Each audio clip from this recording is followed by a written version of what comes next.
The false peace the galaxy had grown quiet after the last great war. Trade routes were open, markets were busy, and the alien empires laughed again in their glittering halls.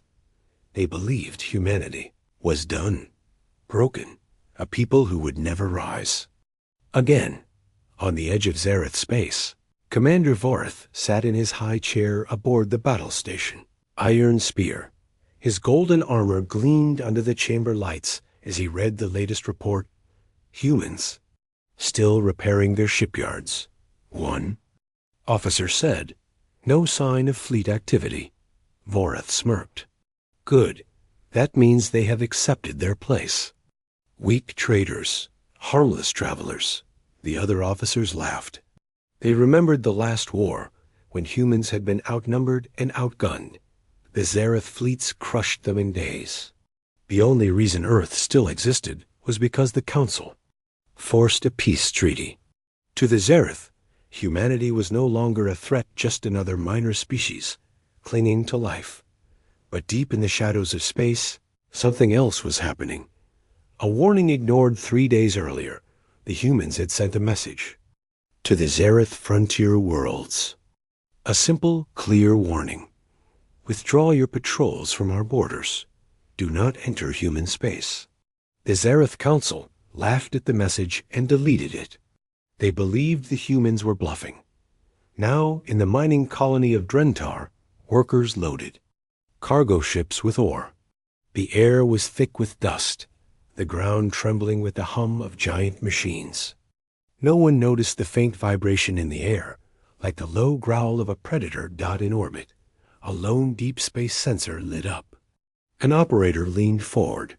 Commander, I have something. Big. Heat signature. Enormous. Moving fast. Voreth rolled his eyes. A comet? No, sir, the operator said, voice shaking. Too controlled. Speed increasing. Wait. The console went black. The last transmission in the control tower of Drentar. A comms officer opened a channel to the fleet base. This is Drentar Colony. We are detecting. The feed cut off mid-sentence.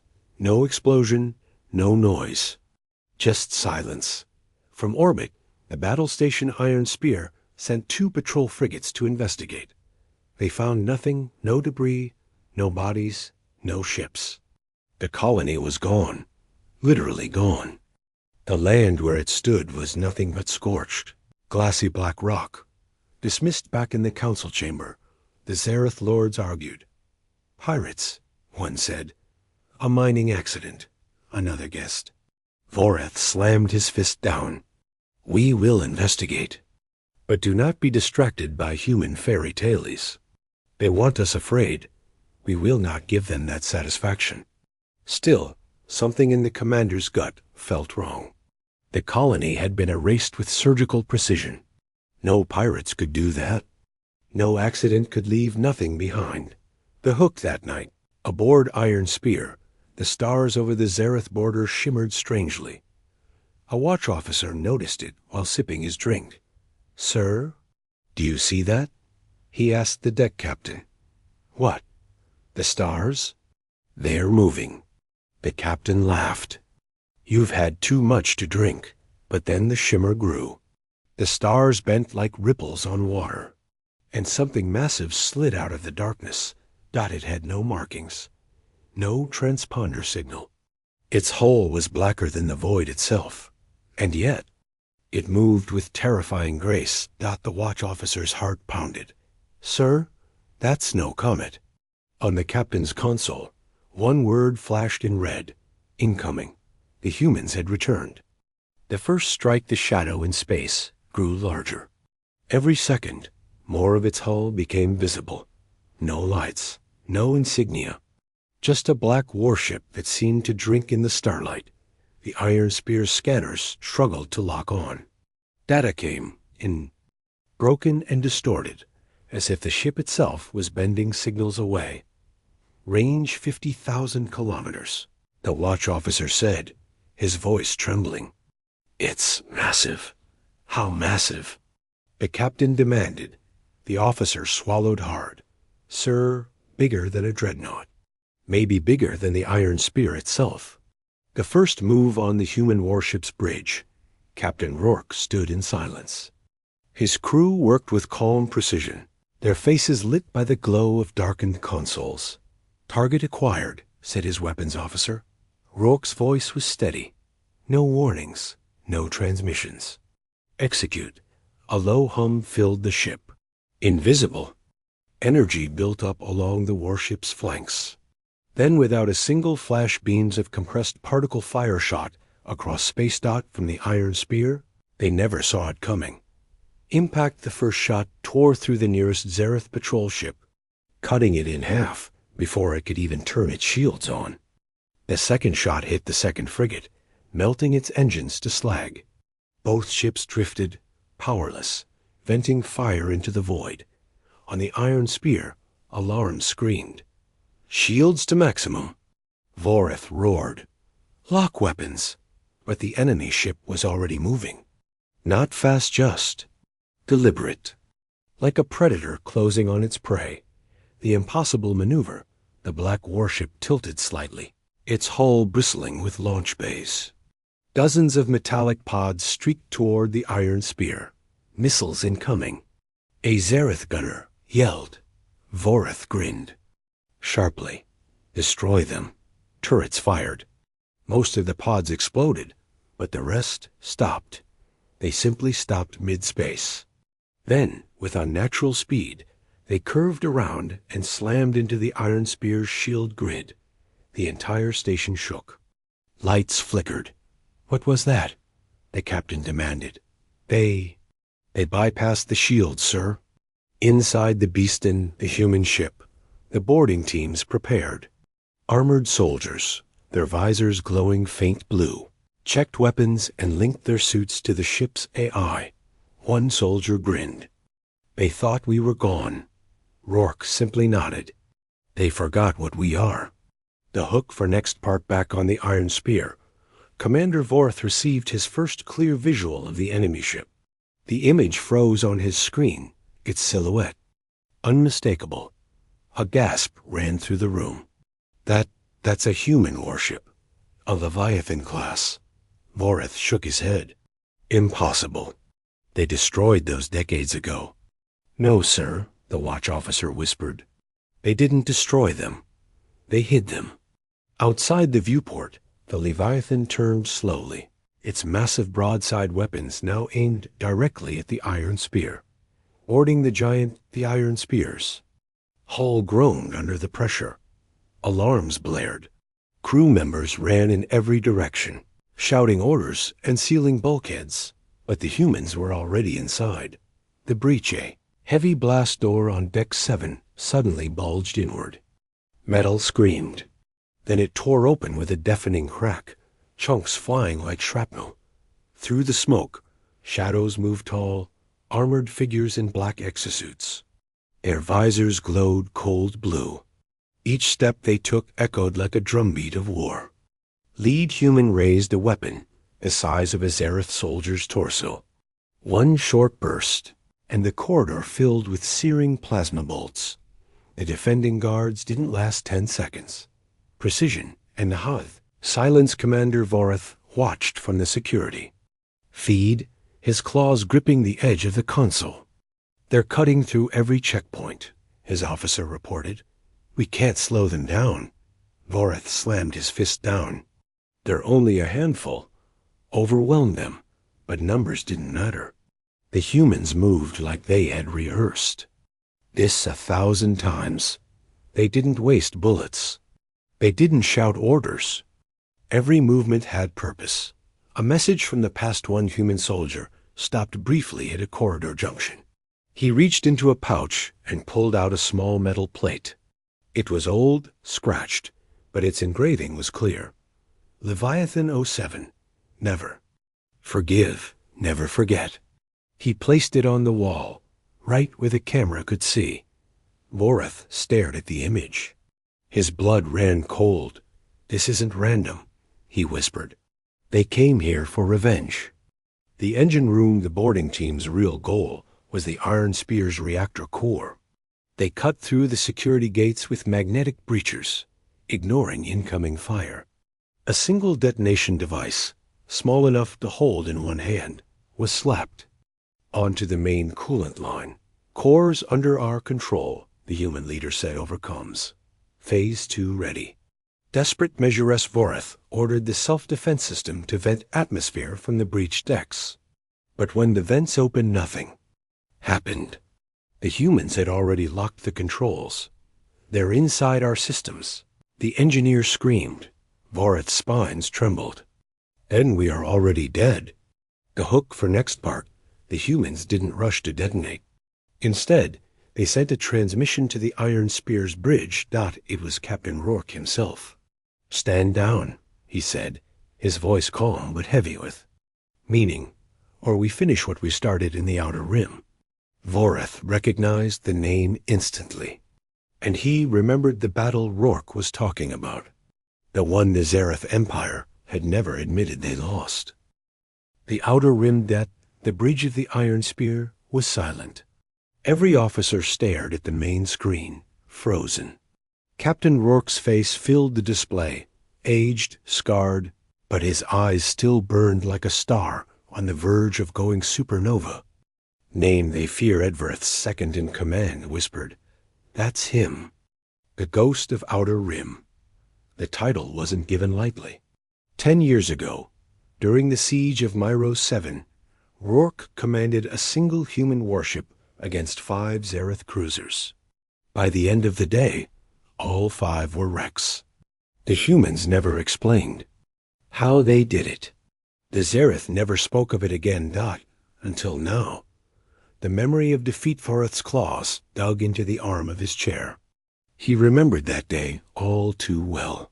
He had been a junior officer then, watching his fleet crumble under weapons they didn't understand.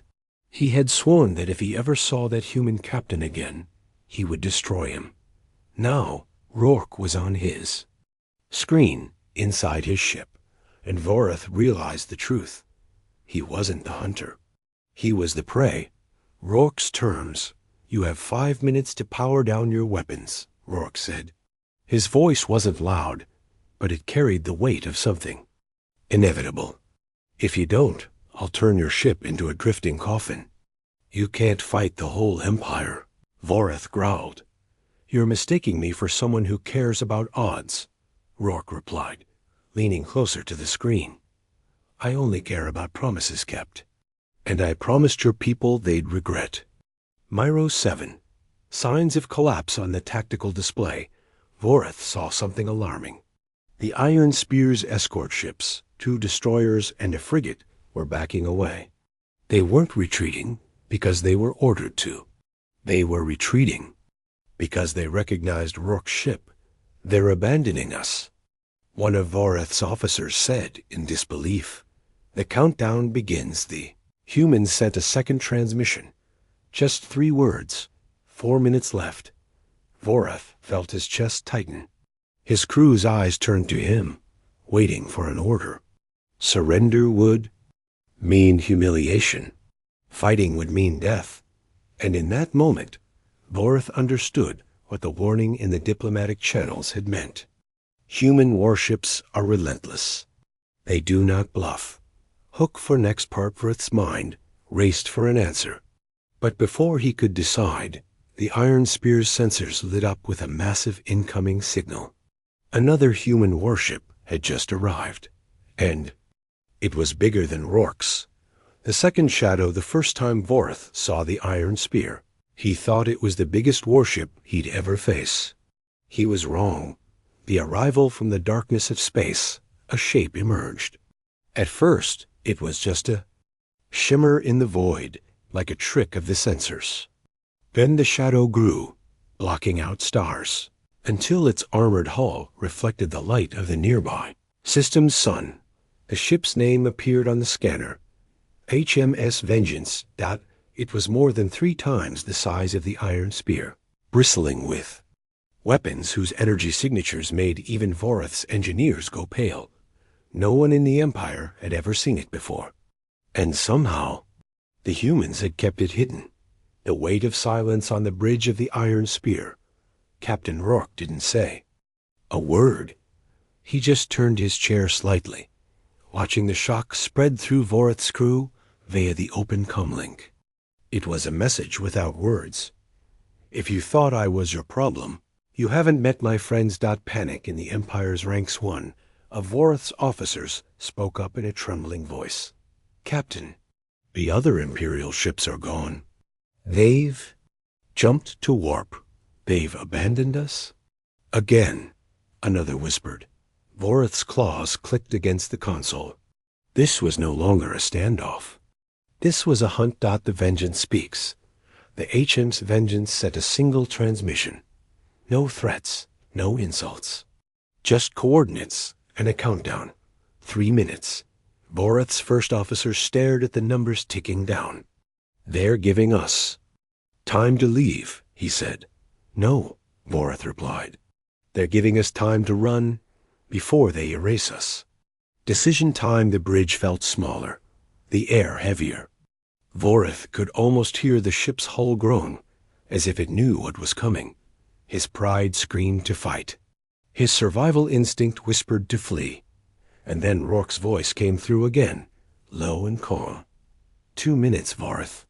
Decide whether you want to live or be a memory. Hook for next part. Voreth finally made his choice. But before the words left his mouth, a third signal appeared on the scanner. Another human ship. Only this one wasn't here to negotiate. The hunter arrives. The HMS Vengeance was terrifying. Enough. But what came next made even the bravest Imperial officers feel their blood turn cold. The third contact the scanner screened. An unknown signature appeared on the edge of the system, moving fast. Not just fast, impossible fast. Within seconds, the ship dropped out of warp. It wasn't massive like the Vengeance. It was lean, angular, and painted black, its hull absorbing light. Its name lit up in red on every Imperial display. HM Sinter, the Predator's reputation, even among enemies of humanity. The Hunter was a ghost story. They said it never fired more than twice in any battle, because after 2 shots, there was nothing left to shoot at. Voreth had always thought it was just propaganda. Now it was right in front of him. A message the Hunter sent no words. Only a data burst containing 1 image, a perfectly clean, empty patch of space. Once the site of an entire fleet the Hunter had destroyed in minutes. It was a warning. A promise. Closing the trap. The Vengeance moved to block the system's main jump point. The Hunter positioned itself between the Iron Spear and the nearest moon. There was no way out. On the Imperial bridge, officers muttered in fear. One by one, they looked to Voreth, waiting for his command. Rourke's last offer, then Rourke's voice came through again, slow, deliberate, and almost bored. This is the part where you kneel, Voreth. Or this is the part where history forgets you ever existed. Hook for next part. Voreth's jaw tightened. His pride burned. And then he said the one thing that would change the fate of the entire war. The last stand. The silence after Rourke's message was worse than the battle itself. Every Imperial officer waited, barely breathing, for Voreth's reply. The breaking point. Voreth's claws tapped against the command rail. His mind raged. Surrender meant dishonor, but fighting meant death for every soul aboard. He looked at the faces around him. Not warriors eager for glory, frightened crew, barely holding it together. The human trap on the tactical map, the Vengeance and the Hunter were closing in like the jaws of a beast. Every escape route was gone. Every weapon lock warning flashed. Red. The humans weren't bluffing. One order from Rourke, and the Iron Spear would be nothing but dust. The choice signal. Surrender, Voreth said, his voice low. Gasps filled the bridge, but no one argued. A white flag signal pulsed out into space. The humans replied instantly. Both warships powered down their weapons, but stayed close, watching. Terms of Mercy Roke's voice returned, calm but heavy with authority. Your fleet will stand down. Your ships will be escorted from human space. You will carry a message back to your emperor. Humanity will never kneel. And if you return, you will not live long enough to regret it. The walk of defeat ours. Later, the Iron Spear and the remaining Imperial ships were escorted out by smaller human escorts. Behind them, the Vengeance and the Hunter lingered like silent shadows, a reminder of the power they'd just faced. The legend spreads across the galaxy, word spread fast. The Imperials had ignored the warning. They'd met the relentless force of the human warships, and they'd been broken without a single shot wasted. Humanity's name was no longer whispered in doubt. It was spoken with respect and fear.